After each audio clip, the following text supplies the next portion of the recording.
అండి, నేనైతే ఉగాది పచ్చడి అయితే చేయబోతున్నా. ఇంకో 6 రుచులు కదా ఫ్రెండ్స్.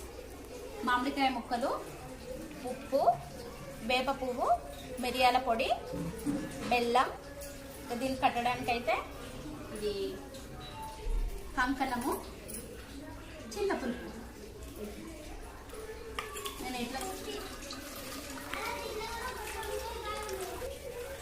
మామిడికాయల ముక్కలు అయితే ఇలా వేసేసుకోవాలి.